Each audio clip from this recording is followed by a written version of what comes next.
നമസ്കാരം. പ്രിയ പ്രേക്ഷകർക്ക് വെള്ളി നക്ഷത്രങ്ങളിലേക്ക് സ്നേഹം നിറഞ്ഞ സ്വാഗതം. അങ്ങനെ നമ്മൾ മലയാളികൾക്കും കിട്ടിയിരിക്കുന്നു സ്വന്തമായി ഒരു ഋതിക് റോഷനെ. എൻ്റെ വീട്ടിലും നിങ്ങളുടെ വീട്ടിലും ഒരുപക്ഷെ നമ്മുടെ അയലത്തെ വീട്ടിലുമൊക്കെ അവനുണ്ടാവാം. അല്ല, അവനുണ്ട്.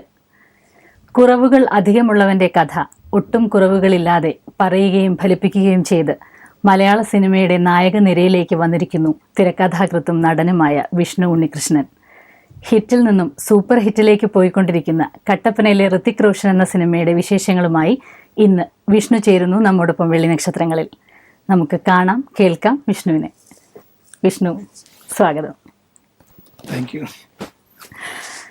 അത് ചെറിയ കുട്ടിയാകുമ്പോൾ തൊട്ട് അഭിനയിച്ചിട്ടുണ്ട് അല്ലേ? എൻ്റെ വീട് അപ്പൂൻ്റെയും തൊട്ട് ചെറിയ കുട്ടി എന്ന് പറയാൻ വേണ്ടി ബാലതാരമല്ല, കൗമാര താരമായിട്ട് അഭിനയിച്ച് തുടങ്ങിയിട്ടുണ്ട് അല്ലേ?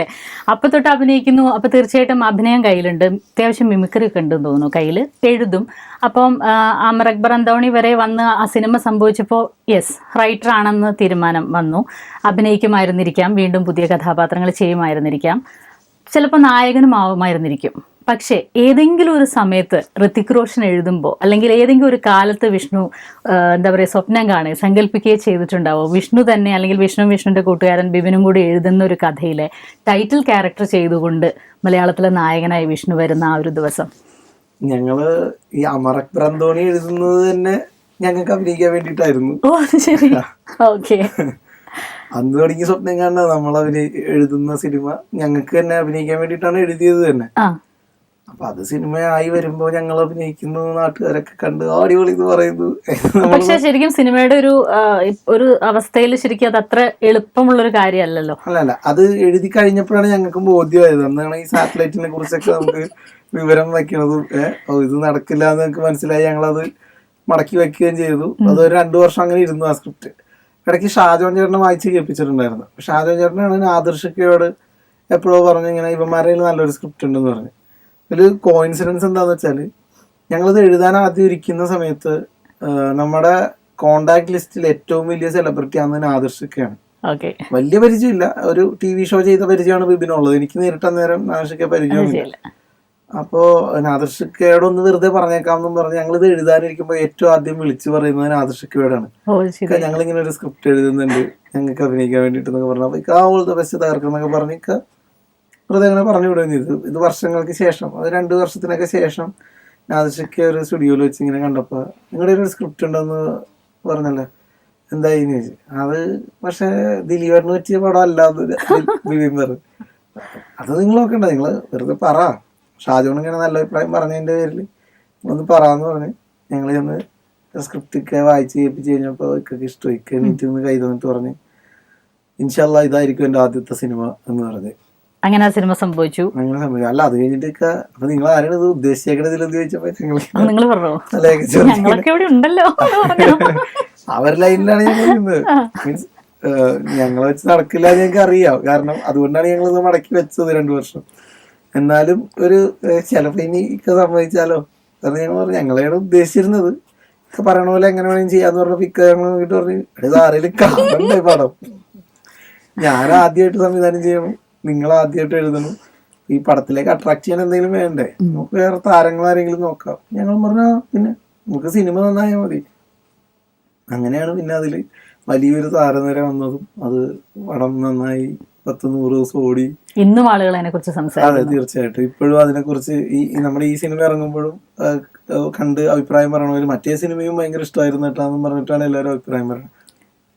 അതിനുശേഷം എഴുതാന്ന് ഇരിക്കുമ്പോ പിന്നെ ഞങ്ങളെ വെച്ചിട്ട് എഴുതാൻ ഞങ്ങൾക്ക് തോന്നിയിട്ടില്ല. അപ്പൊ അത് ഇത്രയും ഭംഗിയായിട്ട് അവര് ചെയ്തു കഴിഞ്ഞപ്പോ പിന്നെ ഞങ്ങള് എഴുതണ സമയത്ത് ഞങ്ങളെ ഉദ്ദേശിച്ചിട്ടില്ല. കാരണം ഇനിയിപ്പോ താഴത്തേക്ക് വരാൻ പറ്റില്ല, പൃഥ്വിരാജ് അടുത്തൊക്കെ ആ റേഞ്ചിലേക്ക് നമുക്ക് പ്ലാൻ ചെയ്യാന്ന് പറഞ്ഞിട്ടാണ് ഞങ്ങള് അടുത്തത് എഴുതിയത്. പക്ഷെ അവിടെയും നമ്മുടെ പ്ലാനല്ല, വേറെ ആരുടെയോ പ്ലാനാണ് നടക്കണേ. ഈ സ്ക്രിപ്റ്റ് കേട്ട് കഴിഞ്ഞപ്പോ ആദർശക്ക പറഞ്ഞത് എടാ ഇതിലെ കഥാപാത്രം കറക്റ്റ് നിനക്ക് ചെയ്യാൻ പറ്റിയ കഥാപാത്രം നീ ചെയ്താൽ മതി എന്ന് പറഞ്ഞു. അപ്പൊ ബിബിനും സപ്പോർട്ട് ചെയ്തു. അപ്പൊ ബിബിനും സപ്പോർട്ട് ചെയ്തു, നീ ചെയ്താൽ മതി, ഇത് കറക്റ്റാണ് ഇക്ക പറയണത്. അപ്പൊ അതിന് പ്ലസും മൈനസും ഉണ്ടല്ലോ. അങ്ങനെ ഒരാളെ വെച്ച് എന്നെ വെച്ചിട്ട് ചെയ്യുമ്പോ എന്തൊക്കെ പ്ലസ് ഉണ്ട് എന്തൊക്കെ മൈനസ് ഉണ്ട്. അപ്പൊ ഇതൊക്കെ ഇങ്ങനെ ഡിസ്കസ് ചെയ്തോണ്ടിരിക്കുകയാണ്. ഞാനൊന്നും മിണ്ടാണ്ടിരിക്കുക. അപ്പൊ ബിബിൻ ചോദിച്ചു ഇക്ക നമ്മള് മാത്രം പറയാനുള്ളൂ, ഇവന് ഇതിനെ കുറിച്ചൊരു അഭിപ്രായം പറയുമ്പോ പറയാനുള്ളല്ലോ, നീ എന്താണ് പറയണെന്ന് പറഞ്ഞപ്പോ ഞാനൊന്നും മിണ്ടിയില്ല. പിന്നെ ആദർശക്കാരൻ ഒരു കൗണ്ടറും പറഞ്ഞു. അതല്ലെങ്കിൽ ഒരു കല്യാണാലോചന നടക്കുമ്പോ മണവാട്ടി ഇങ്ങനെ മിണ്ടാണ്ട് നിൽക്കുള്ളൂ, അവർക്ക് ഇത് എങ്ങനെയെങ്കിലും നടന്നു കിട്ടിയാൽ മതിയായിരിക്കും. സത്യമാണ്. എന്നെ സംബന്ധിച്ചിടത്തോളം ഓഹോ എന്നാ പിന്നെ അങ്ങനെ ആയിക്കോട്ടെ, ഞാനായിട്ട് തടയാനൊന്നും പോയില്ല. ഇനിയിപ്പോ നിങ്ങൾക്കൊക്കെ നിർബന്ധമാണെങ്കിൽ ആയിക്കോട്ടെ. അല്ല, എന്തായാലും എഴുതുമ്പോ തൊട്ടേ കിച്ചു കൂടെ ഉള്ളതാണ്. കിച്ചുവിനെ വിഷ്ണുവിനെ അറിയുന്ന അത്ര, ബിബിനെ അറിയുന്ന അത്ര മറ്റൊരാൾക്ക് അറിഞ്ഞിട്ടുണ്ടാവില്ല. അപ്പോൾ ആ ഒരു കിച്ചു ആയി മാറേണ്ട ഒരു സമയം വന്നപ്പോ ഏത് രീതിയിലായിരിക്കും അത് ഹെൽപ്പ് ചെയ്തിട്ടുണ്ടാവുക? ലൈക്ക് നമ്മള് ഇത് ചിന്ത തുടങ്ങി, ഇത് എഴുതാനുള്ള ഇത് നമ്മൾ കൺസീവ് ചെയ്യുമ്പോൾ തുടങ്ങി നമ്മുടെ കൂടെ ഉള്ളത് കൊണ്ട് കംഫർട്ടബിൾ ആയിരുന്നു എന്നാണ് എനിക്ക് തോന്നുന്നത്. അതില് ആദ്യത്തെ എല്ലാ എലമെന്റ്സും എങ്ങനെയാണ് നിങ്ങൾ ആ ഒരു കിച്ചുവിനെ ഫോം ചെയ്തത്? അതിൽ എന്തെങ്കിലും പേഴ്സണൽ എക്സ്പീരിയൻസ് വന്നിട്ടുണ്ടോ ഫിലിമില്? കുറച്ചുണ്ട്. പലരും ചോദിക്കുന്നത് ആത്മകഥയാണോ എന്നൊക്കെ പലരും ചോദിക്കുന്നുണ്ട്. പക്ഷെ അങ്ങനെയല്ല. അമറിലാണെങ്കിലും ഈ സിനിമയിലാണെങ്കിലും ഞങ്ങളുടെ ജീവിതത്തിൽ ഉണ്ടായ, നമ്മൾ കടന്നുപോയ പല സിറ്റുവേഷൻസും ഞങ്ങള് ഹ്യൂമറസ് ആയിട്ട് ഉൾപ്പെടുത്തിയിട്ടുണ്ട്. ഈ സിനിമയിലും അതുപോലെ ഉൾപ്പെടുത്തിയിട്ടുണ്ട്. അതുപോലെ ചില സീക്വൻസുകളൊക്കെ ഉണ്ടെന്നേ ഉള്ളൂ, അല്ലാതെ മൊത്തത്തിൽ അത് നമ്മുടെ സ്വന്തം കഥയൊന്നും അല്ല. ഇപ്പം ഒരു റൈറ്ററുടെ സ്പേസ് ഒന്ന്, ഒരു ആക്ടറുടെ സ്പേസ് വേറൊന്ന്. ഇപ്പൊ കിച്ചുവിനെ എഴുതിയ വിഷ്ണുവിന്റെ ഇഷ്ടങ്ങളാവണമെന്നില്ല കിച്ചുവായിട്ട് അഭിനയിച്ച വിഷ്ണുവിന്റെ ഇഷ്ടങ്ങൾ. അപ്പം ശരിക്കും അങ്ങനെ നോക്കുമ്പോൾ ആ രണ്ടായിട്ട് തന്നെ പറയാവുന്ന ഇഷ്ടങ്ങളുണ്ടോ ആ ക്യാരക്ടറിനെ വെച്ച്, അല്ലെങ്കിൽ ആ സിനിമയെ വെച്ച്? ഇന്ന ഏരിയ ആണ് എൻ്റെ റൈറ്റർക്ക് ഇഷ്ടം, ആക്ട് ചെയ്തപ്പോൾ ഇന്നൊരു സാധനമായിരുന്നു എനിക്ക് കൂടുതൽ, ആ രീതിയിൽ? ഇല്ല, അത് രണ്ടും നമ്മൾ തന്നെ ആയതുകൊണ്ട് എനിക്ക് തോന്നുന്നില്ല അങ്ങനെ ഒരു വ്യത്യാസം ഉണ്ടെന്ന്. അല്ല, ഞങ്ങൾ എഴുതുമ്പോ തന്നെ നമുക്ക് ഏറ്റവും ഇഷ്ടമുള്ളതാണ് എഴുതുക. അപ്പൊ ഞാനും ബിബിനും കൂടി ഡിസ്കസ് ചെയ്താണ് എഴുതുന്നത്. ഞങ്ങള് ഒരു ഡയലോഗ് എഴുതുകയാണെങ്കിൽ പോലും അത് പറഞ്ഞു നോക്കിയും ചെയ്തു നോക്കിയും ഒക്കെയാണ് എഴുതാറുള്ളത്. അത് ഓരോ കഥാപാത്രത്തിന്റെ. ഇപ്പൊ ധർമ്മജൻ ചേട്ടന് വേണ്ടിയിട്ട് ഒരു ഡയലോഗ് എഴുതുന്നത് ഏറ്റവും നല്ല ക്യാരക്ടേഴ്സിൽ ഒന്നാണ്. തീർച്ചയായും കരിയർ ബെസ്റ്റ് എന്ന് പറയാവുന്ന ഒരു ക്യാരക്ടറാണ്. പുള്ളിയുടെ ടാലന്റ് എന്താണ്, കാലിബർ എന്താണെന്നുള്ളത് മലയാളികൾ ആദ്യമായിട്ട് മനസ്സിലാക്കുന്നത് കട്ടപ്പനയിലെ ഹൃതിക് റോഷനിലായിരിക്കും. ഞങ്ങൾ എഴുതുമ്പോൾ ഞങ്ങളുടെ മനസ്സിലൊരു ധാരണയുള്ളത് ഈ ഇതിൽ നായക കഥാപാത്രം ഏതെങ്കിലും ഒരു താരമായിരിക്കും. പിന്നെ ഈ കൂട്ടുകാരന്റെ വേഷം ചിലപ്പോ കറങ്ങിത്തിരിഞ്ഞ് അന്ന് പിന്നെ അത് വിഷ്ണു ചെയ്യട്ടെ എന്ന് പറയുന്നുള്ളത്. ഞങ്ങൾ ധർമ്മേട്ടനെ വെച്ച് തന്നെയാണ് എഴുതിയത്. എന്നാലും ലാസ്റ്റ് റൗണ്ട് ചർച്ചകളിലൊക്കെ ചിലപ്പോ ഇനി ശരിക്കും ബിരിയാണി കിട്ടിയാലോ ചിലപ്പോ എന്നോട് പറഞ്ഞേക്കാൻ സാധ്യതയുമുണ്ട്. അങ്ങനെയാണെങ്കിൽ കണ്ടു കഴിഞ്ഞിട്ട് സ്വീകരിക്കാൻ തയ്യാറായിരുന്നു. കാരണം ഫുള്ള് ഹ്യൂമറും അതിന് എല്ലാ ഡയമെൻഷനും വരുന്നൊരു കഥാപാത്രമാണ്. പിന്നെ സിനിമ കണ്ടിറങ്ങുന്നവർക്ക് ദാസപ്പനെ പോലൊരു കൂട്ടുകാരൻ എനിക്കും ഉണ്ടായിരുന്നെങ്കിൽ പലർക്കും എഴുതിയപ്പോ അതും കൂടെ മനസ്സിൽ വെച്ച് ഇത്തിരി പൊലിപ്പിച്ചിട്ടാണോ അത്രയും നന്നായത് ദാസപ്പൻ എന്ന് വേണമെങ്കിൽ പറയാം. ഞാനാണെങ്കിൽ ഇതും കൂടെ കിടക്കട്ടെ. അല്ല, ഞങ്ങള് ധർമ്മേട്ടനെ തന്നെ കേട്ടോ ഉദ്ദേശിച്ചത്. പുള്ളിയുടെ സംസാര ശൈലിക്ക് ആ രീതിയിലാണ് എഴുതിയിരിക്കുന്നത്. ഇപ്പൊ സലീമേട്ടന്റെ ക്യാരക്ടർ നക്സലൈറ്റ് ചന്ദ്രൻ സലീമേട്ടന്റെ ടോണിലാണ് ഡയലോഗുകൾ പോലും എഴുതിയിരിക്കുന്നത്. അത് ശരിയാണ്. പിന്നെ അത് സലീമേട്ടനെ അതെ കുറെ കാലത്തിന് ശേഷം സലീമേട്ടന്റെ നല്ലൊരു ഒരു എന്താ പറയാ റീ എൻട്രി എന്ന വാക്ക് ഉപയോഗിക്കുന്നത് ശരിയല്ല, ഒരു തുടർച്ചയില് അല്ലേ, ഗ്രാഫില് വേറൊരു ലെവലിൽ ഒരു നല്ല ക്യാരക്ടർ. എല്ലാവരും അതെ. ഇപ്പോൾ എന്താ പറയുക, കിച്ചുവിൻ്റെ അച്ഛനാണെങ്കിലും എല്ലാ കാസ്റ്റിംഗ് ആണെങ്കിലും എല്ലാ തരം ക്യാരക്ടേഴ്സ് ആണെങ്കിലും എല്ലാം. എങ്ങനെയാണ് ആ ഒരു പ്രോസസ്സിനെ കുറിച്ച് വിഷ്ണു പറയൂ? വിഷ്ണു അത് എങ്ങനെയാണ് എക്സ്പീരിയൻസ് ചെയ്തത്? ഒരു ഫസ്റ്റ് മൂവി ചെയ്യുന്ന പോലെയോ? ഇപ്പോൾ വലിയ ആർട്ടിസ്റ്റുകളെ വെച്ച് നിങ്ങളുടെ ആദ്യത്തെ സ്ക്രിപ്റ്റ് വന്നപ്പോൾ തന്നെ അതൊരു വലിയ എക്സ്പീരിയൻസ് ആയിരുന്നിരിക്കാം. പക്ഷെ അതും കഴിഞ്ഞ് ഇത് നമ്മൾ പോലും വിചാരിക്കാത്ത ഒരു സർപ്രൈസ് എന്നോ എന്താ ഇതിനെ വിളിക്കുക, അല്ലേ? സത്യത്തിൽ അങ്ങനെയല്ലേ ശരിക്കും പറഞ്ഞു കഴിഞ്ഞാൽ. അപ്പൊ അങ്ങനെ നമ്മൾ വരുമ്പോൾ ആ ഒരു മൊത്തം പ്രോസസ്സ് അതിൽ കൂടെ നമ്മൾ കടന്നു പോയൊരു ഇത്, അതിനെ കുറിച്ചൊന്ന് സംസാരിക്കും. ചോദിച്ചാൽ നമുക്ക് ഓരോ ഈച്ച് ആൻഡ് എവറി ഷോട്ട് എന്നെ സംബന്ധിച്ചിടത്തോളം അത്രയും പ്രാധാന്യം നമ്മൾ കൽപ്പിക്കുന്നതാണ്. അതുകൊണ്ട് പ്രത്യേകിച്ച് ഒരു ഇന്ന ഇതെന്ന് എടുത്തു പറയാനില്ല. സലീമേട്ടൻ ധർമ്മേട്ടനൊക്കെയാണ് ഫുൾ ടൈം കൂടെ ഉള്ളത്. ഞങ്ങൾ ലൊക്കേഷനിൽ മൊത്തം ചിരിയും ബഹളവും ഒക്കെ ആയിരുന്നു. പിന്നെ ഞങ്ങള് മനസ്സിൽ കണ്ട അതേ ആൻമരിയാണ് പ്രയാഗയിൽ നിന്ന് ഞങ്ങൾക്ക് കിട്ടിയത്. അതുപോലെ കനി, ഞങ്ങൾ കൺസീവ് ചെയ്ത കനി കൃത്യ അളവിൽ ഞങ്ങൾക്ക് ലിജോ മോളുടെ നിന്ന് കിട്ടി. അവരുടെ കാര്യത്തിൽ ഭയങ്കര സന്തോഷമുള്ള കാര്യമാണ്. പിന്നെ ഈ എല്ലാവരും കേട്ടോ, ഈ പറയുന്ന സീമാജി നായർ, സീമ ചേച്ചിയൊക്കെ ആ ഊമയായിട്ടുള്ള സംഭവമൊക്കെ ചേച്ചീനോട് വന്നപ്പോൾ തന്നെ നമ്മൾ പറഞ്ഞു, ചേച്ചി ഒരു ഡയലോഗ് പോലും ഇല്ല ചേച്ചി. അപ്പൊ ഉമ്മ എന്നുള്ള കാര്യം ആദ്യം പറഞ്ഞിട്ടുണ്ടായില്ല. ഒരു വെറുതെ നിൽക്കാനുള്ള ഒരു ക്യാരക്ടറാന്ന് വിചാരിച്ചാണ്. ചേച്ചി ഡയലോഗ് ഒന്നും ഇല്ലട്ടോ എന്ന് പറഞ്ഞപ്പോഴത്തേക്കും പുള്ളിക്കാരിയുടെ മുഖം മാറി. അത് കഴിഞ്ഞിട്ടാ പറഞ്ഞത് അല്ല ആള് ഊമയാണ് കുറെ സീനിലുണ്ട്. പക്ഷെ സീമ ചേച്ചിക്കൊക്കെ ലാസ്റ്റ് അയ്യോ ഇവരെങ്ങനെ കമ്മ്യൂണിക്കേറ്റ് ചെയ്യും എന്നുള്ള ആ ഒരു സംഭവമൊക്കെ ചെയ്ത് ഇമോഷണൽ അവിടെ നല്ല കയ്യടിയൊക്കെ കിട്ടുമ്പോ പുള്ളിക്കാരി ഭയങ്കര ഹാപ്പിയാണ്. പിന്നെ ഈ സിനിമയുടെ വിജയം എന്ന് പറയുന്നത് നാദിർ ഷാ എന്ന് പറയുന്ന സംവിധായകന്റെ ചങ്കൂറ്റം. അതാണ് ഒറ്റ വാക്കിൽ കട്ടപ്പനയിലെ ഋതിക് റോഷൻ എന്ന് പറയുന്ന സിനിമ. കാരണം പുള്ളി ആരുടെ വേണമെങ്കിലും ഡേറ്റ് കിട്ടാമായിരുന്ന ഒരു സാഹചര്യം ഉണ്ടായിരുന്നിട്ടും ഒരുപാട് പേര് പിന്തിരിപ്പിക്കാൻ ശ്രമിച്ചിട്ടും ഉണ്ടാവും ചിലപ്പോ. അപ്പൊ ഇക്ക പറഞ്ഞാണ്, എനിക്കറിയില്ല. അങ്ങനെയൊക്കെ ഉള്ള സാഹചര്യങ്ങൾ ഉണ്ടായിട്ടും ഇക്കയുടെ മനസ്സിൽ കണ്ട പോലെ ഇക്ക ഒരു ബോൾഡായിട്ട് ഒരു ഡിസിഷൻ എടുക്കുകയും, ഞാനൊക്കെ ആണെങ്കിൽ പോലും ഇടക്ക് വേണോ വേണ്ടയോ എന്ന് മനസ്സിലുണ്ടായിരുന്നു. പക്ഷെ ഇക്കയുടെ മനസ്സൊരിക്കലും ഇങ്ങനെ ചാഞ്ചല്യം വന്നിട്ടില്ല. വലിയ സ്റ്റിക്ക് ഓൺ ആയിട്ട് ആ തീരുമാനത്തിൽ നിന്നതാണ് ഈ സിനിമയുടെ വിജയം. ആ കാര്യമാണ് ഞാൻ ചോദിച്ചതും. കാരണം അങ്ങനെ ഒരാൾ നമ്മളിലൊരു കോൺഫിഡൻസ് എടുക്കുമ്പോൾ നമുക്ക് അതിൽ നിന്ന് വരുന്ന ഒരു ഉത്തരവാദിത്വം കൂടുതലാണ്. വളരെ വലുതാണ്. അപ്പൊ അതാ ഞാൻ ചോദിച്ചത്. അപ്പൊ അതാ ഞാൻ പറഞ്ഞത്, നേരത്തെ പറഞ്ഞ പോലെ ഇത്രയും ആർട്ടിസ്റ്റുകളുണ്ട്, വിഷ്ണുവിന് കിട്ടിയ ഒരു ഉത്തരവാദിത്തം, വിഷ്ണു കുറച്ചുകൂടി വലിയൊരു ഈ കുട്ടിക്ക് ഇതൊന്നും ഇല്ലേ, അങ്ങനെ തോന്നിയിട്ടില്ലേ? പിന്നെ ഇല്ലേ, എനിക്ക് കണ്ടിട്ടില്ലേ എനിക്ക് തോന്നുന്നു. അല്ല എനിക്ക് പക്ഷെ അത് എക്സ്പ്രസ് ചെയ്യാൻ പറ്റില്ല. കാരണം ഞാൻ ആസ് എ റൈറ്ററും ആസ് എൻ ആക്ടറും എനിക്ക് രണ്ട് ഉത്തരവാദിത്തങ്ങൾ അവിടെ ഉണ്ട്.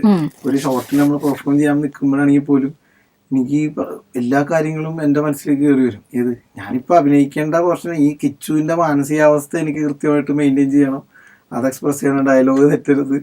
അതിന്റെ കൂട്ടത്തിൽ തന്നെ നമ്മൾ എഴുതിയ സാധനം ഇപ്പുറത്ത് നിൽക്കുന്ന ആളുകളല്ല, അവരുടെ ഡെലിവറിങ്ങിൽ വല്ല കുഴപ്പങ്ങളുണ്ടോ, അല്ലെങ്കിൽ അത് ഇച്ചിരി കൂടിപ്പോയാൽ അയാളുടെ സ്വഭാവം സിനിമ മൊത്തത്തിൽ വരുമ്പോൾ ഇയാൾ ഇച്ചിരി ക്രൂരനായി മാറുമോ, അത്രയും പോകേണ്ട കാര്യമുണ്ടോ, ഇതും എല്ലാം എന്നെ അലട്ടിക്കൊണ്ടിരിക്കും.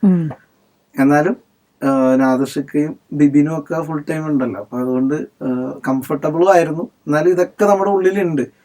എനിക്ക് ഇവരോട് എക്സ്പ്രസ് ചെയ്യാനും പറ്റൂല. ഇത്രയും കോൺഫിഡന്റ് ആയിട്ട് ഇക്കൊക്കെ പടം ഷൂട്ട് ചെയ്തുകൊണ്ടിരിക്കുന്നതിന്റെ ഇടയിൽ എന്റെ പേടി എനിക്ക് പുറത്ത് കാണിക്കാൻ പോലും പറ്റാത്തൊരു, അങ്ങനെ ഒരു വ്യക്തിപരമായിട്ടുള്ള കാര്യം ഞാൻ പറയണത്. അതെനിക്ക് കാണിക്കാനും പറ്റൂലല്ലോ, നമ്മളെ നിരുത്സാഹപ്പെടുത്തുന്ന പോലെ ആവില്ലേ. എൻ്റെ ഉള്ളിലുണ്ടായിരുന്ന ഒരു പേടി എന്ന് വെച്ചാൽ ഈ പോസ്റ്ററൊക്കെ വന്ന കാര്യം എന്നെ അലട്ടിക്കൊണ്ടിരുന്ന ഒരു പ്രശ്നമാണ്.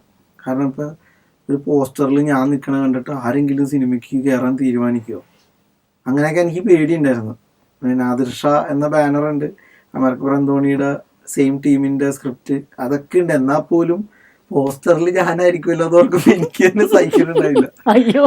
പക്ഷെ ഷൂട്ട് തീരണൊക്കെ ആ സമയത്ത് ഇക്ക ഒരു ടാഗ് ലൈൻ ആഡ് ചെയ്തു പോസ്റ്ററിൽ കൊടുക്കാൻ, കുറവുകൾ കൂടുതലുള്ളവന്റെ കഥ എന്ന് പറഞ്ഞിട്ട്. ഇതിന് ആവശ്യക ചേർത്ത ടാഗ് ലൈൻ. ആ ഒരു ടാഗ് ലൈൻ വന്നതോടുകൂടി ഞാൻ വളരെ ഹാപ്പിയായി. എനിക്കും ഭയങ്കര ഈസിനെസ് കിട്ടി അതിലോടുകൂടി. കുറവുകൾ കൂടുതലുള്ളവന്റെ കഥ എന്ന് പറഞ്ഞിട്ട് എന്റെ പടം ഇട്ട് കഴിഞ്ഞാൽ ഒരു കുഴപ്പമില്ല. അത് കഴിയുമ്പോൾ ആ ടാഗ് ലൈനോട് കൂടി എന്റെ പോസ്റ്റർ കണ്ടാലും അപ്പൊ കുഴപ്പമില്ല, ഇവന്റെ കഥ എന്തോ കുറവുള്ളവന്റെ കഥ കുഴപ്പമില്ല, അങ്ങനെ ഒരു സമാധാനം എനിക്ക് കിട്ടി.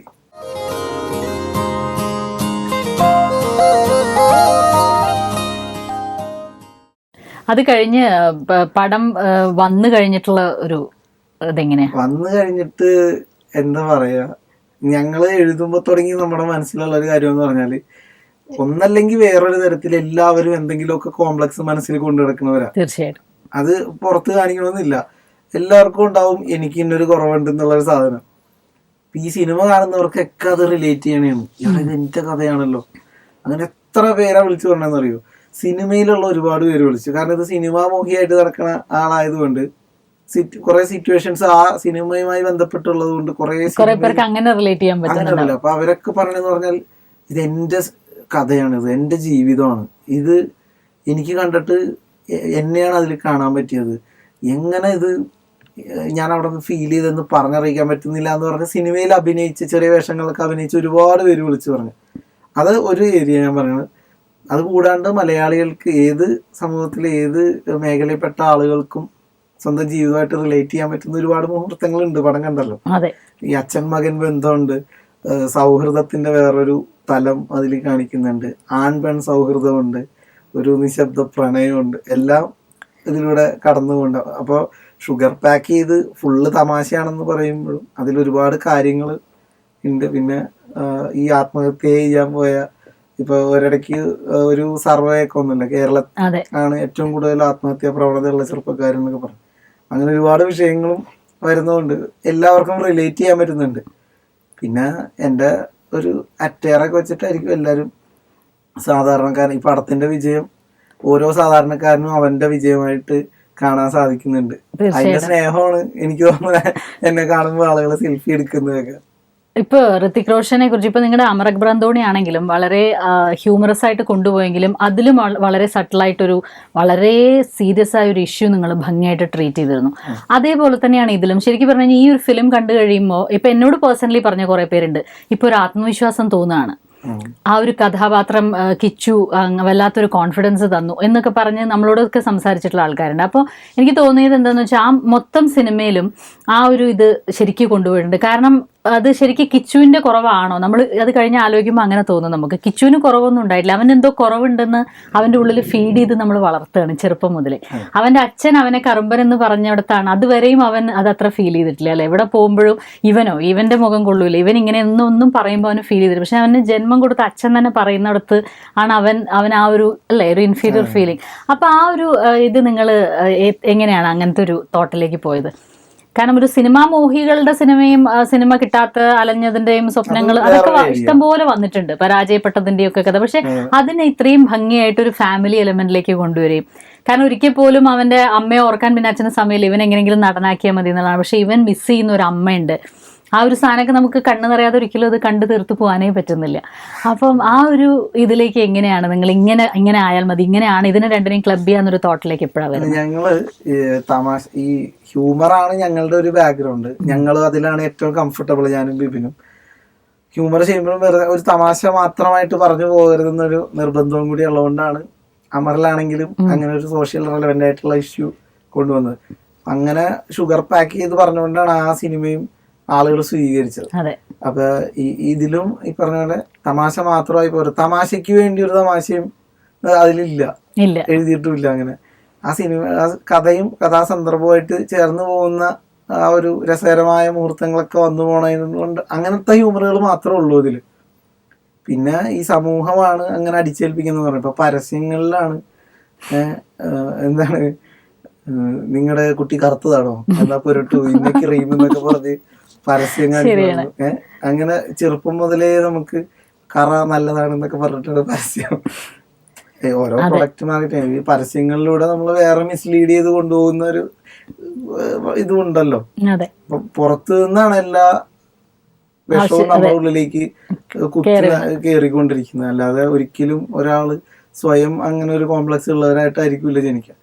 മറ്റുള്ളവർ പറയണേന്നും അങ്ങനെയൊക്കെയാണല്ലോ നമുക്ക് കോംപ്ലക്സ് തുടങ്ങണേ. അപ്പം ആ ഒരു ഇത് ആലോചിച്ചിട്ടാണോ ഇങ്ങനെ പ്ലേസ് ചെയ്യാമെന്ന് തോന്നിയത്? കാരണം സിനിമ എന്ന് പറയുന്ന ഒരു ഗ്ലാമർ ആവശ്യപ്പെടുന്ന ഒരു മേഖല, അവിടേക്ക് വെച്ചാലായിരിക്കും ഇവന്റെ ഫീലിങ്സ് നമുക്ക് കൂടുതൽ എത്തുക എന്നൊരു തോന്നൽ നിങ്ങൾക്ക് വന്നിട്ടാണോ, അതും അങ്ങനെ സംഭവിച്ചു പോയതല്ല? ഞാനും ബിബിനും സിനിമാ മോഹികൾ തന്നെയാണ്. ഞങ്ങൾ അഭിനയിക്കാൻ വേണ്ടി ആഗ്രഹിച്ച് ചെറുപ്പം തുടങ്ങി നടക്കുന്നത്. ഞങ്ങൾക്ക് എളുപ്പമാണ് അതിനെക്കുറിച്ച് എഴുതാൻ. അതെ. പിന്നെ ഈ കോംപ്ലക്സിന്റെ കാര്യങ്ങൾ അതും ഒന്ന് ആലോചിച്ച് കഴിഞ്ഞാൽ മനസ്സിലാവും. എനിക്ക് വളരെ എളുപ്പമുള്ള അതൊക്കെ റിലേറ്റ് ചെയ്യും. അല്ല, അത് ശരിക്ക് അത് ചിലപ്പോൾ നേരത്തെ പറഞ്ഞ പോലെ വിഷ്ണുവിന് സ്വയം തോന്നുന്ന ഒരു കാര്യമായിരിക്കില്ലേ, അതിന്റെ ഒരു ആവശ്യം വന്നിട്ടുണ്ടാവില്ല. വോട്ടെവർ ചിലപ്പോൾ അങ്ങനെയായിരിക്കാം അല്ലെ, എഴുതി വന്നപ്പോൾ അങ്ങനെയായിരിക്കാം. പക്ഷെ അതില് ഒരു ഇപ്പൊ ഇങ്ങനെ പറഞ്ഞു വരുമ്പോൾ നമ്മൾ ഇനിയിപ്പോ ഓരോ കഥാപാത്രങ്ങളെ കുറിച്ചൊക്കെ പറയാനുള്ള സമയമില്ല. പക്ഷെ എന്നാലും ഒരു കാര്യമില്ലാതെയാണ് നമ്മുടെ ചന്ദ്രേട്ടൻ നക്സലൈറ്റ് ആവണത്. അങ്ങനത്തെ ഒക്കെ എലമെന്റ്സ്, ഒരു നല്ല മനസ്സ് ആ മനുഷ്യൻ, പിന്നെ നമ്മൾ എപ്പോഴും പറയുമല്ലോ ഒരാൾക്കൊരു നല്ല കാര്യം ചെയ്യാൻ മടിക്കുന്നത് ഇതുകൊണ്ടാന്ന് പറയുന്ന ഒരു അവസ്ഥയുണ്ട്. ആ മനുഷ്യൻ അങ്ങനെ ഒരു പ്രത്യേക സാഹചര്യത്തിൽ അങ്ങനെ ഒരു കാര്യം ചെയ്തതിന്റെ പുറത്തങ്ങ് നക്സലൈറ്റ് ആയി പോകുന്ന അവസ്ഥയാണ്. പക്ഷെ പിന്നീട് പുള്ളിയുടെ ഒരു എന്താ പറയാ, പുള്ളിയുടെ തന്നെ ഒരു കവചം പോലെ പുള്ളി അങ്ങ് കൊണ്ടു നടക്കുക. അപ്പൊ അങ്ങനെ ഓരോ ക്യാരക്ടേഴ്സിനെയും നമുക്ക് ഒന്നും റെപ്പിറ്റേറ്റീവ് അല്ല. ഇത് നമ്മൾ എത്ര കണ്ടിരിക്കുന്നു എന്ന കഥാപാത്രങ്ങളും ഇല്ല.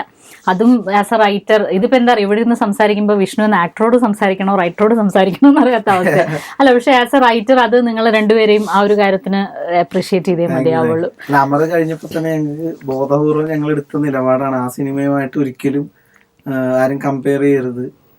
അതുപോലെ അതിലുള്ള അതേ പാറ്റേണിൽ അങ്ങനെയൊന്നും ആരും പറയരുതെന്ന് നമുക്കൊരു നിർബന്ധം ഉണ്ടായിരുന്നു. അതുകൊണ്ടാണ് എൻ്റെ ഡിഫറെൻ്റ് ആയിട്ടുള്ള കഥാപശ്ചാത്തലം തന്നെ നമുക്ക് മാറ്റി ചെയ്യണം എന്നൊക്കെ പറഞ്ഞ് ഒരു ഗ്രാമത്തിന്റെ, മറ്റേതൊരു സിറ്റിയിൽ കിടക്കണ ഒരു ഗ്രാമത്തിലെ ഒരു നിഷ്കളങ്കനായ ചെറുപ്പക്കാരൻ്റെ അവൻ്റെ ആഗ്രഹങ്ങളും കാര്യങ്ങളും അങ്ങനെ വേറൊരു പാറ്റേൺ പിടിച്ചതും അതേപോലെ കഥാപാത്രങ്ങളും സ്വഭാവവും എല്ലാം മാറ്റി പിടിക്കണമെന്ന് പറഞ്ഞ് വേറെ രീതിയിൽ ചെയ്യാൻ ശ്രമിച്ചതാണ്. ദൈവം അനുഗ്രഹിച്ച് അതെല്ലാം കൃത്യമായിട്ട് വർക്കൗട്ടായി. കാരണം തിയേറ്ററിൽ കയറിയാൽ നമ്മൾ ആളുകളുടെ ഇടയിലിരുന്ന് പടം കാണുമ്പോൾ എല്ലാം കുറുക്കി കൊണ്ടെന്നുള്ള ഒരു ഇതും പാഴായിട്ടില്ല, എല്ലാത്തിനും ചിരിയുണ്ട്. അത് ഭയങ്കര പറഞ്ഞറിയിക്കാൻ പറ്റാത്ത സന്തോഷമാണത്. ഒരുപാട് ചിരിയാണ്. ഞങ്ങളൊക്കെ തിയേറ്ററിൽ ഇരുന്ന് ഉറക്കെ ചിരിച്ച് സിനിമ കണ്ട ആൾക്കാരാണ്. അപ്പോൾ അത് അങ്ങനെ അത്രയും ചിരികളുള്ളപ്പോഴും കയ്യടികളുള്ളപ്പോഴും ഇപ്പോൾ വിഷ്ണു പോയി കണ്ട സ്ഥലങ്ങളിൽ ഏറ്റവും കൂടുതൽ അത് മുഴങ്ങിക്കേട്ട അങ്ങനെ ഓർക്കാവുന്ന സീൻസ് ഏതാ? കാരണം ത്രൂ ഔട്ട് ഉണ്ട്, ഇത് നിർത്തേണ്ടി വന്നിട്ടില്ല. ഇമോഷൻസ് അതിനനുസരിച്ച് കറക്റ്റായിട്ട് തരുന്നതനുസരിച്ച് തന്നെ നമ്മൾ ഇവിടുന്ന് തിരിച്ചു എന്നുള്ള അവസ്ഥയിലായിരുന്നു. എന്നാലും അങ്ങനെ ഉണ്ടായിട്ടുണ്ട്. ത്രൂ ഔട്ട് ചിരിയുണ്ട്. ചില സ്ഥലത്ത് നമ്മള് പ്രതീക്ഷിക്കാത്തടത്ത് നമ്മളെല്ലായിടത്തും ചിരി പ്രതീക്ഷിച്ചിട്ടാണ് ഓരോ ചെറിയ സാധനങ്ങളൊക്കെ ഉൾപ്പെടുത്തിയിട്ടുള്ളത്. പക്ഷെ എന്നാലും നമ്മൾ പ്രതീക്ഷിച്ചതിന്റെ അപ്പുറത്തൊക്കെ ചിരി കിട്ടിയ സ്ഥലങ്ങളും ഒക്കെ ഉണ്ട്. ഇതിപ്പോ എല്ലാവരും ഇങ്ങനെ പറയാനായിട്ട് എഴുതില്ല. ഈ മറ്റേ നിങ്ങൾ കള്ളുപിടിച്ചിരിക്കുന്ന ഒരു സാധനം ഉണ്ടല്ലോ, ടച്ചിങ്സ് ആയിട്ട് ആ പൊടി കൊടുക്കണതും അതൊക്കെ പടം കാണാത്തവര് കാണട്ടെ.